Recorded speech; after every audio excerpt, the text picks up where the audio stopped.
So I think the idea of, tariff, and it's really a tax and it's going to blow up the economy.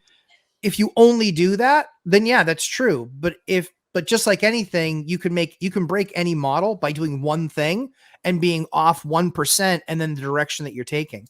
That's where there have to be ebbs and flows to this. And that's where I'm most excited is I think that we're going to get ripped off less by other countries and other continents by goods and get our American goods sold more.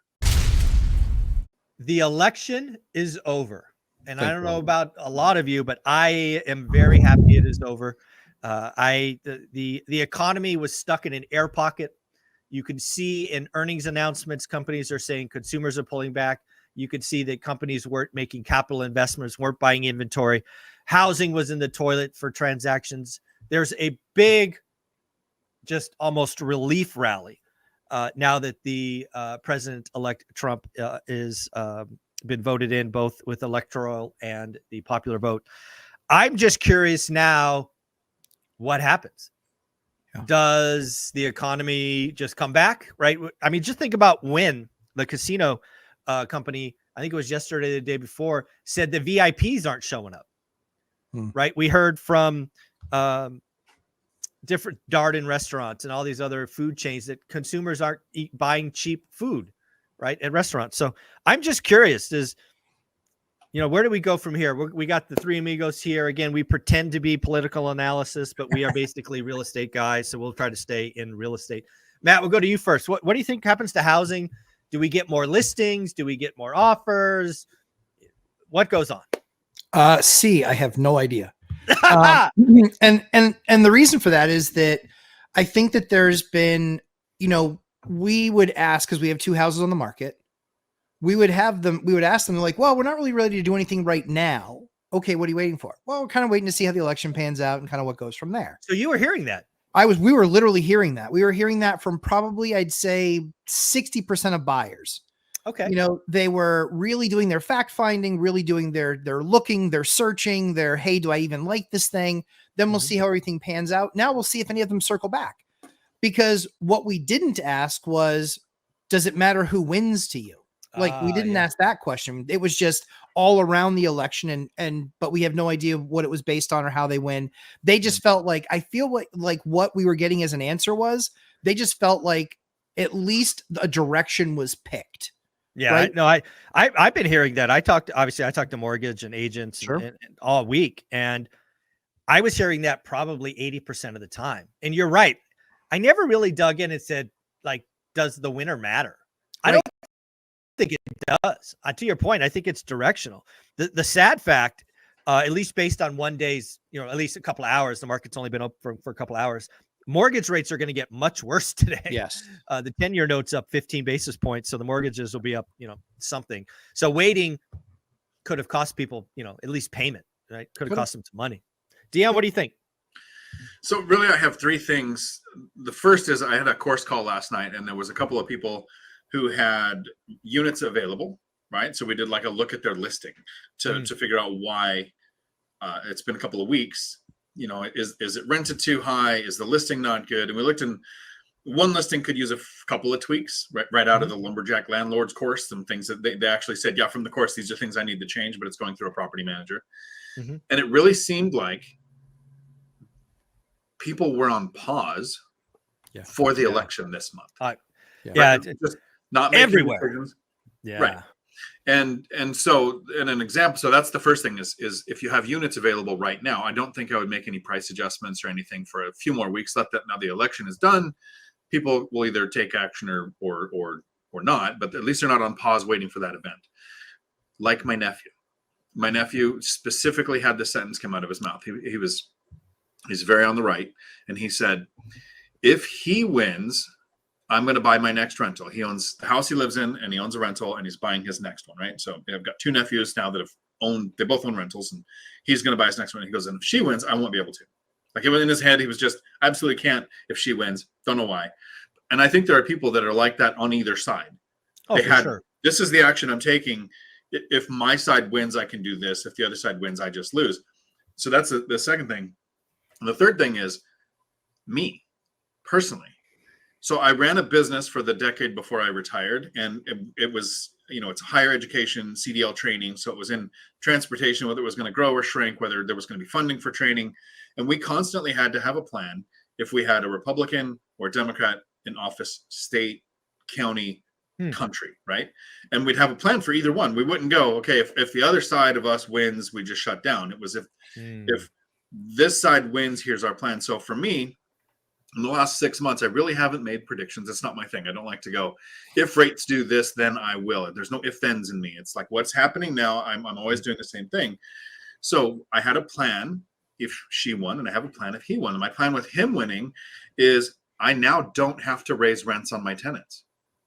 Because rent control. We're less likely to have nationwide rent control. They were talking that 5% cap. So I was going to absolutely have to go binder strategy everybody again. Like, dang, I'd make thousands of dollars more a month.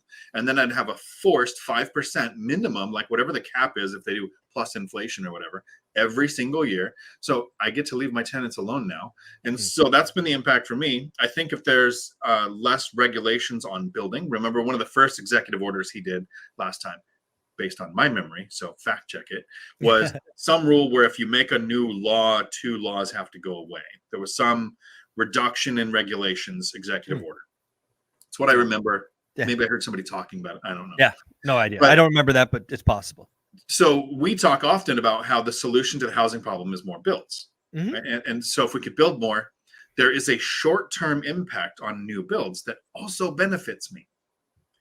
New builds are expensive, even with less regulations, right? You have impact fees, connection fees, permits, and all these kind of things. So when a new build goes in, I did a live stream a couple of weeks ago on, I want to invest right next to the large apartment complexes that are being built because of the money it took to build it, that my 30-year-old house rental next door to it, rents will go up naturally by being pushed up by that place, not lowering their rents. They'll do concessions, but they'll leave the units vacant before they lower rents because they have to have that NOI where the lender wants it in a few years. So if there's less regulations, there will be builds that in the short term will drive my rents up without me having to raise rents on my tenants, without me having to binder strategy. I'm excited. I was excited either way. I had a plan either one where I would benefit, and that's what I was hoping more people would do. And the last thing I want to say before we get off of politics is the one person I know who's throwing the biggest fit about the way that it went, their ballot is sitting on their countertop. And I was like, didn't even vote. I think you would have done something with that. Wow, that's interesting. So when I think about housing, again, I think about the components, right? So first off, I don't think it's unfair to say that housing, both existing home sales and new home sales, are bought with debt, mortgages. At least as of this morning, it could just be a snap decision. It may reverse. It's such a violent move. Rates got more expensive today. Rates got more expensive. The 10-year is up by some accounts 15, 16 basis points. The big question I have is, will the spread come in or will it get fatter? We could have a double whammy, right? It is possible to think about the underlying 10-year going up and the spread, which is the 10-year to the mortgage rates, getting fatter, or you could think about it coming in. That's the thing I'm thinking about right now is, does the lending market, does banking feel more confident? I don't know, right? Or are they afraid of inflation? Or are they afraid of a weakening labor market? I don't know. But we've got to watch both those. Hey, Dion. So you're the econ guy, and I'm the guy who watches the econ guy. So here's my interpretation of what I have learned from all of the Zuber that I have taken in the last several years, right? I watch your update every day. We've interacted every week. When we have a split government, like Republican House, Democrat Senate, whatever way it went, president, whatever, there's less likelihood of sweeping changes. Correct. So the lenders can compress the margin on the mortgage rates to the Fed rate. Possibly. It's looking like there was kind of a red wave. And so we have a little more, it doesn't matter if it was blue or red, doesn't matter which side, but it's leaning one side to where changes could happen, which could cause uneasiness with lenders, which could make them, what's the word? Yeah. Uncompress the margin. Just nervous. I mean, that's what lenders do. They add margin when they're concerned. I mean, it's very simple. So, I mean, this is a legitimate concern. right? And again, one of the things you should know about lenders, and I've been borrowing money from different banks for 20 years. And if they don't want to lend, they might say, yes, we'll take your application, but they won't lend. They will make it, they will just raise rates and make it uncomfortably. So this is a legit concern. Now, again, the thing about lenders is it's very snap. They could get nervous today. They could take the gap from 265 to 310. They could do that in a week if they wanted to. Mm-hmm. But if you fast forward, you get past inauguration and nothing crazy wild happens, that could come in just as quickly. And again, I'm not saying it will because I have no idea. I'm just nervous about the second order effect, right? You take the underlying asset, the 10-year, it goes up 15 basis points. You get a lending environment that's also nervous, and they add on 15 basis points. That's a quarter, right? And as I said, opening, housing is bought on debt. So that's my first concern when I think about housing. As a home buyer, as a first-time home buyer, sucks. Mm-hmm. As an investor, I don't freaking care. As long as I'm not selling, I don't care what the cost of capital is. It could be 10% for all I care, because I only write deals that make sense today. Matt, I know you have 2 listings. Are you just going to wait it out? Are you going to take it off the market? What are you thinking? So we got one under contract. Oh, good for you. Yeah, and it was a 3% price reduction. So reasonable. We priced properly. We thought we priced properly. And so one's under, the other one's not under yet. But I think that we were so close. I was, we had talked, we just said, I'm not changing anything around the election. Right. I was like, my burn there is $600 a month. I was like, I'm certainly not taking a 5 or a 10K hit. When does winter really kick in for you? Oh, we're kind of here. We've already had frost. So we've had temperatures in the 20s at night. Goodness. Wow. But real winter, if you're a New Englander, really doesn't kick in until usually right around December. It usually kicks in right around there. And then you're talking about pretty much every day being in the 30s. And then at night you're in the teens and 20s until you start to see some shift in the weather. But what I look at is I don't believe it's going to be fat margin. Mm-hmm. I believe it's going to be obese margins. I'm thinking 3.25, 350. These massive margins with the banks. Yeah. I mean, because I've called all of them. I told them that I need it to win your dollar.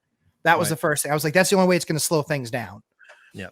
Is if we get these, 8% rates, because we all know that everybody goes apoplectic. And it was really interesting. 8% could happen. I got to tell you, it could. Yeah. And here's the thing. I don't need it to happen for 6 months. If it happens for 2, that is going to make this plane absolutely drop out of the sky. Mm-hmm. And so I was watching Uneducated Economists, and Simon, had done something on the article on the, that this is mirroring 07 and all that silliness. What's really interesting is that, and we've talked about this in the past, new construction, they have the luxury of buying down the rate and a lot of times holding the paper. Yeah, and they're able to get to 4.99, right? That's the magic number. Right. Yep. That's the magic number where everybody's buying that $800,000 new home versus the $500,000 existing home, right? Yep. But now they're not going to be able to buy sub 5. They're going to be lucky to buy sub 6. And now if they're in the 6s and you're still talking about their crazy premium for new, now that market starts to get really affected along with the median housing market. And the biggest thing that I've seen in this market is still no move up buyer. We're still showing our product. They're dead. We're still showing our product to first time home buyers that are complete and total clueless. They're just first time home buyers. They're just, the problem is that they often have agents that have no experience. This is what we've experienced. So it's the system. It's not specifically the buyer. Mm-hmm. The buyer has no clue, but then because they have an idiot agent, they're just like validated. Oh yeah, totally. Yeah. I wouldn't buy that house from the backsplash either. With that backsplash, I would definitely not buy that house. Like we literally got a list from one person and the entire list, I said to my broker, I go, get them to write an offer, get them to write it for 10,000 less and I'll do it all because it's literally $3,000 to $4,000 worth of work done. Yeah. And so that's where I think the market's going to go. So I believe, and let's face it, nobody in the existing administration wants to help the new administration. Yeah. I don't think, I really do believe that they might be lame duck, but Joe's never going to run for any level of office again. And Kamala would be lucky to get sponsored by her local Wendy's. Yeah. So I think the biggest challenge for them is going to be what they're going to do in this lame duck 8 weeks left. Again, I want to go back to your point. 8% mortgage rate is a legit concern. I thought about this morning. Yeah, very much so. And if you want to know what 8% mortgage rates does to housing, you can go back and check what it did last time. It was about a year ago, maybe 15 months ago. It's not good. Yeah, no. It's not good. That's when we went through the toughest part of the cycle. Yeah, that's where you actually had some price sensitivity. Yes. Right. If you go back, you can actually directly tie 8% mortgage rates with like a 2 or 3% decline in price. Absolutely. Shocking. Never would have imagined that. Yeah, shocking. It's all about payment. Shocking. Well, the next thing I think we have to talk about, at least in housing, at least definitely for new construction, is labor. Yeah. Right. I don't know the stats. I've read lots of different articles about the labor market. And if we do go on a mass deportation, if we do something greater than just the criminals, there is a chance that the labor market shrinks for new construction. And also, equally important is the wave of resources is going to stop. The wave of illegal immigration is going to stop if it hasn't already. So there'll be no new supply. So again, labor is a decent component in housing, and I have no idea, but less labor seems inflationary to me. What do you think, Dion?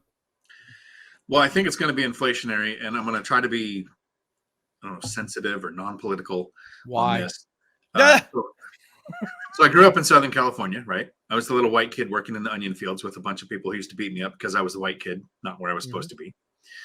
And I see a lot of people talking about it's inflationary to remove the workforce by taking out all the illegal immigrants. What are we then doing? We're stopping what I consider to be a slave labor force. People say, since they're illegal immigrants, we can pay them significantly less than minimum wage. We can not do vacation. We can not do pension. We can not pay taxes on their earned income on the employer side. Like all these laws are being broken. Everybody's like, well, it's okay if it makes housing cheap or makes my food cheaper. No, how about we take Americans who are finally hearing that college might not be the only way to go. And they can go, wow, if I learn a trade like this, HVAC or construction or cement for foundation, and I be part of the solution to get these houses in place, and I make a wage, it doesn't mean the housing prices come down. It means less regulations mean more builds can happen, but they're going to pay a livable wage because these are actually going to be citizens who can call when they don't get overtime or they don't get vacation or they don't get sick days or all these things that can happen that, right? You don't have an illegal immigrant union, but you do have the what do they call it? The federal regulations on employment. There's probably a fancy term for it that kicks in for citizens. So now I don't think we're going to have a shortage of labor. We're going to have different. It's inflationary. We're going to have builders that have to actually pay citizens to do the work. Yeah. I don't see the negative. I also don't see it making housing prices come down anytime soon until we develop that workforce of people, right? So when I ran the CDL school, we ran a program for about a year. We spent about $70,000 to set the program up, and it made about $70,000, and then we shut it down. And it was in the Northwest, you can get an insulation job, putting insulation in houses. Starts at about $30 to $40 an hour, depending on if you have any background in construction, right? If they have to teach you what a hammer is, you're starting at $30 an hour. If you can come out of this training with the idea of you can go put insulation in. This was before 2020, before all of the sudden wages increased. Nobody wanted to do it. Everybody was like, no, I'm going to go sit in college for 4 years and I'm going to go get a $15 an hour office job and be totally fine. Yeah. So we have to educate people that you can make money with your hands. And that I think this is a big deal. I mean, Anna Kelly and I talked about this a lot yesterday. You know, this AI wave is going to really flip the script from white collar to blue collar, right? Very much. We're all in Gen X, and you know, right or wrong or indifferent, we were, at least I was told, go to school, get a good job, or you're a freaking loser. Heard that a couple times. Yeah. Well, I'll just leave that there. But I really do. I'm really encouraged by Gen Z. You know, Gen Z is that first generation who clearly understands that $100,000, $200,000 in student debt is stupid for a stupid degree. Yep. They're now seeing articles by like the Wall Street Journal and whatnot, your path to 100 grand in 4 years, basically learning a trade. I think AI is going to force even more trades as more white collar jobs go bye-bye. Yep. I think it's all net positive, but to be clear, it is also all net inflationary. I'm not saying it's bad. I'm just saying inflation's a feature, not a bug. One of the results of this labor pool changing or evolving, or the mix, higher wages are an input cost. You add on margin, prices go up. So then the last thing I think about housing, right? So we have debt, labor, we also have stuff. And, I don't know the percentage, but I'm going to wild ass guess it here. 50% of the stuff that goes into a brand new home is imported. I'm just guessing from somewhere. Mm-hmm. And obviously one of the talks, coming from Trump for the last year or so is, I'm going to tariff everything that, comes from a foreign entity 100% or 60% or whatever number he threw out. Now, I don't believe that for a minute. Nope. But we got to at least consider the possibility that some of the goods that are coming in will have tariffs, and tariffs will add cost, and again, inflationary. So Matt, what do you think? Yes. And us and Dion all having had careers, whether Dion likes to admit it or not, he was still a salesperson. Yeah. And 100%. yeah, 1,000%. Right. So surprisingly, we would never walk in the door and give them our best offer. Like, shocking, right? Shocking. And so I believe that, of course, tariffs are coming, but I don't believe what Trump's economic plan is free trade. It is fair trade. And there's a difference between the two. And so if you're bilking us for a 30 and 40% uplift in cost to sell whatever we're selling overseas, then expect that whatever you're sending here, we're going to do exactly the same thing. And I think that people don't understand that that's how you get out of the hole that we're in very, very quickly, because they either reciprocate and drop, and then we start selling a whole lot more stuff overseas, or it's a game of chicken and they see who can last the longest. And since we're the world reserve currency and we have the money printer, we can spend the longest. We can go the longest. I like our chances. Our chances. Let's go, guys. And the other thing to that too is, with Europe depending on our natural gas, because they listened to all the idiots over there that said, oh no, all green. We got to go all green. And guess what? Then Russia stuck it to them.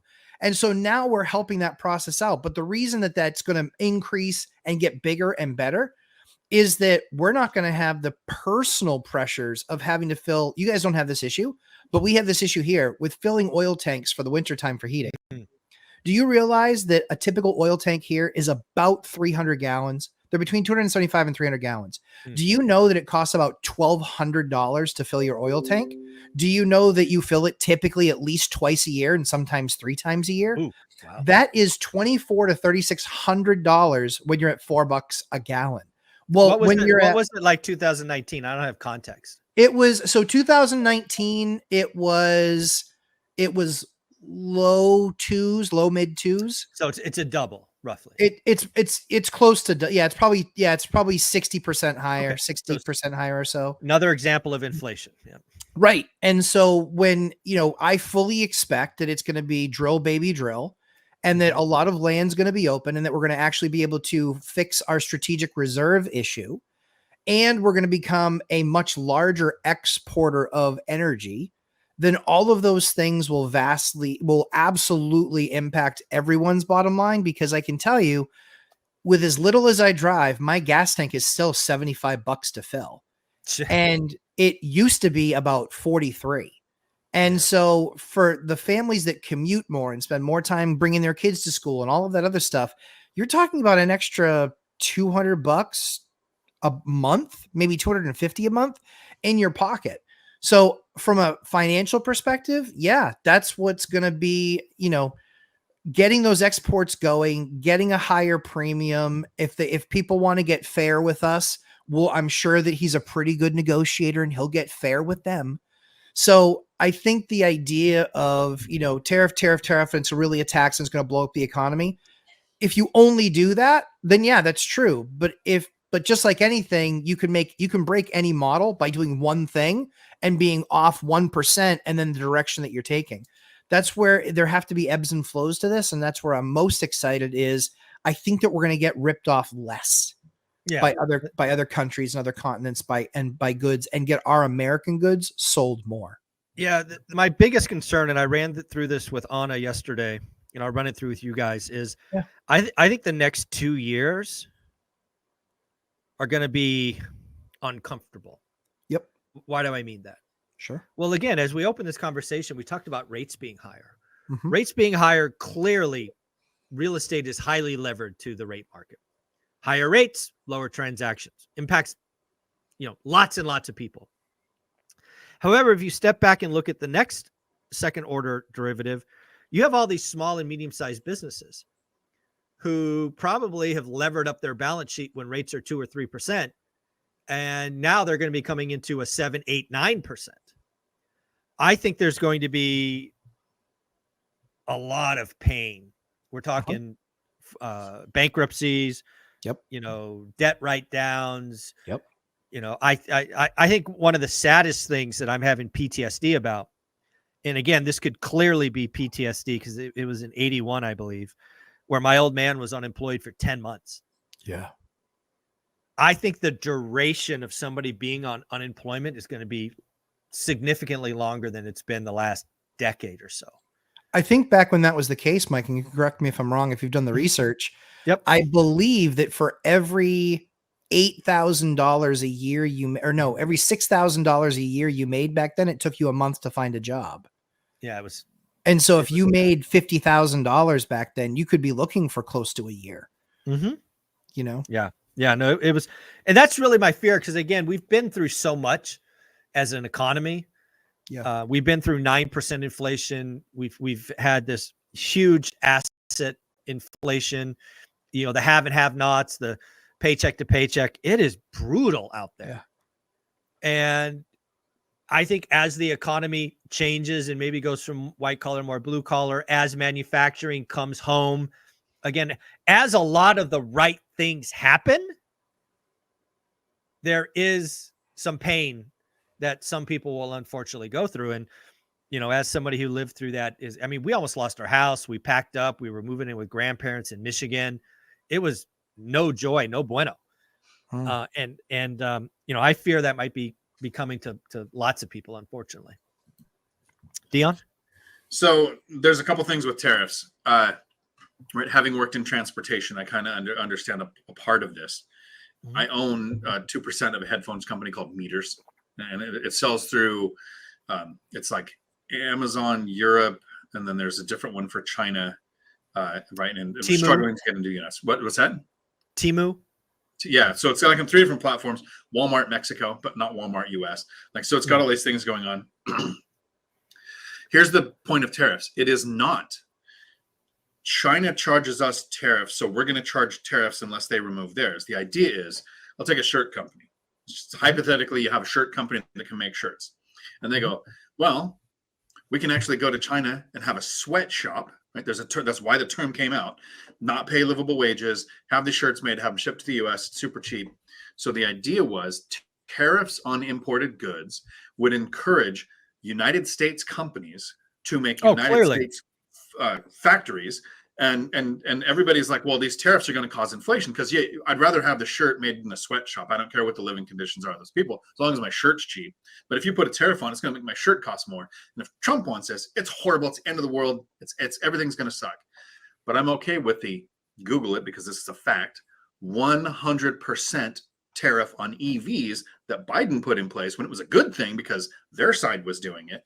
So tariffs are used as a motivation on what you want your employers to do. So if you have this 2 years where we do start putting tariffs on more things that were okay when Biden did it, but terrible when Trump does it, and now we have them in there. When the companies are forced to bring their employment, their factories into the US to not have the tariffs, yes, price might be more, but how many more Americans are employed at those factories? No, I agree with all of that.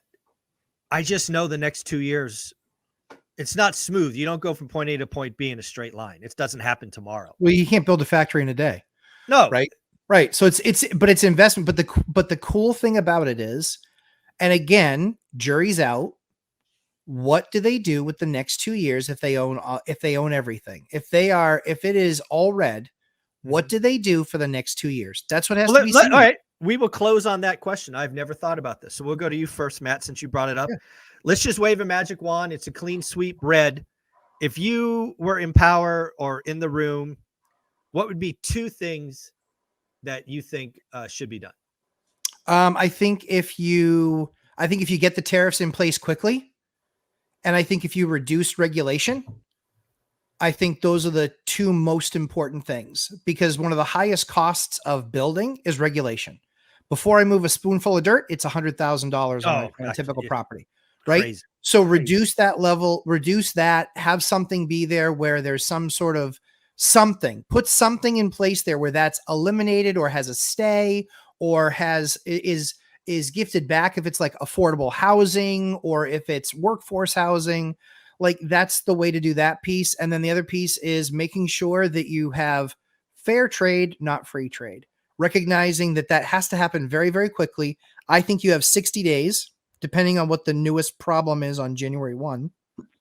I think you have 60 days to figure out, hey, these are the things that we can do day 1 that are going to move the needle right away, because I think we have to get into the pain quickly. We have to get into it quickly so we can get out of it quickly. The problem is we find ourselves where we are because everybody wanted to try to avoid the pain. So now, good. We've all got to take our medicine.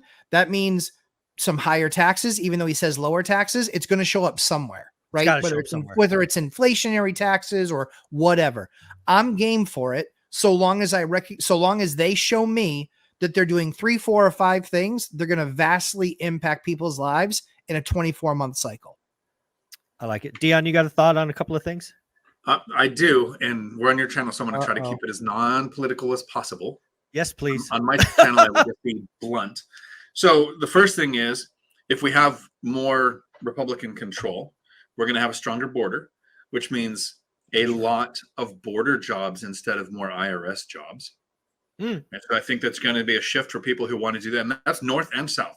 So if you want to work on the Canadian border, you want to work on the Mexican border. The second thing is, I think even though there is profit in war, I think Taiwan is a lot safer. Oh, the fear of Trump taking action is so much more than Biden doing anything, that Taiwan is now safer. And I think we have until January for Putin to go, maybe I should stop effing around in this little country called Ukraine and leave it alone a bit. I'm not sure what's going to happen there, because it didn't happen the whole time we had Trump in office. And now we've got not only Trump in office, but if whichever one it was that flipped, Senate or House, because I don't pay attention to politics that much to know. Both. One of them switched, right? So one was already, one is switched. Mm-hmm. The idea to take action against that, so less wars, stronger border, those are the impacts I see from it being one-sided. Yeah. So I'll give you a couple. It's my channel, so I think I have 3. So first, foremost, the Ukraine war ends. Right? It just ends. Negotiation, whatever. We're not sending hundreds of billions of dollars every month, seemingly, or week, or whatever. It just stops. Ukraine war ends. I think the borders are no-brainer, so I won't even go there. I actually want to go to kind of the other people that came along with Trump in this election. I think Kennedy, make America healthy again. I think there's a lot of things that he says that are freaking batshit crazy, but there's also some things that he says is absolutely right on. Yep. So, I look forward to seeing, this simple thing, making food in school healthy. Taking, I don't know if this is still true. It was certainly true years ago when I read the statistics. Do you guys know the most often bought thing on food stamps? Cigarettes, probably. Cigarettes, candy? Soda. Yeah. Okay. Soda. No, something unhealthy.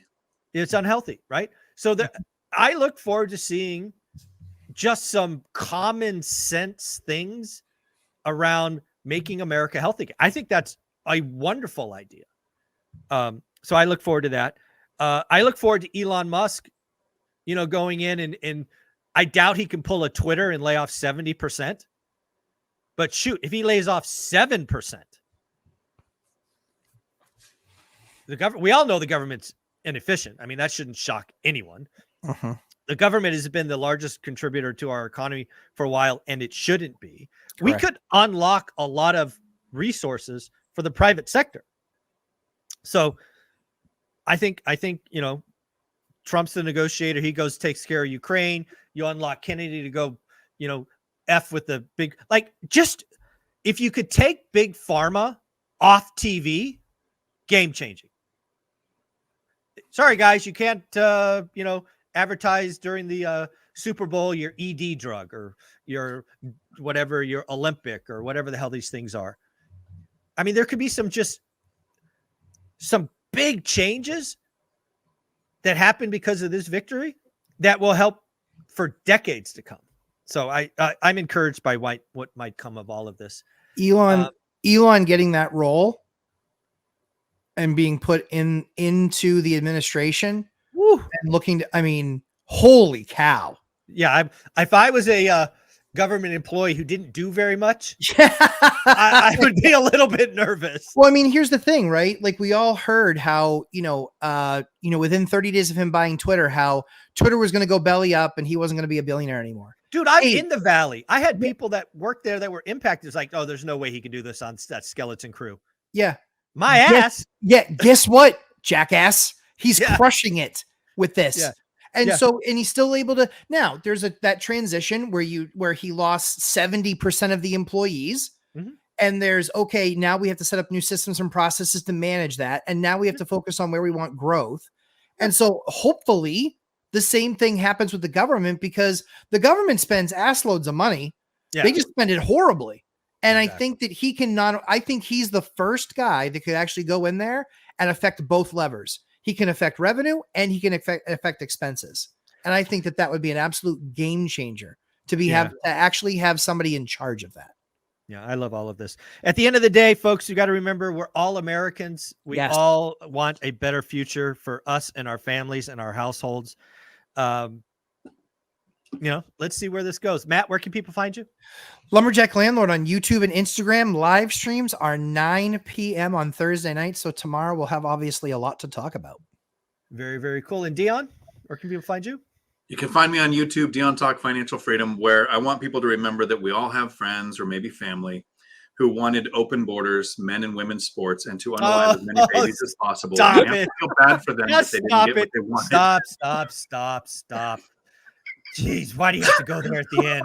I did it with the name of my channel, so they know to unsubscribe from me. Be a gracious winner. Man, stop. Bye.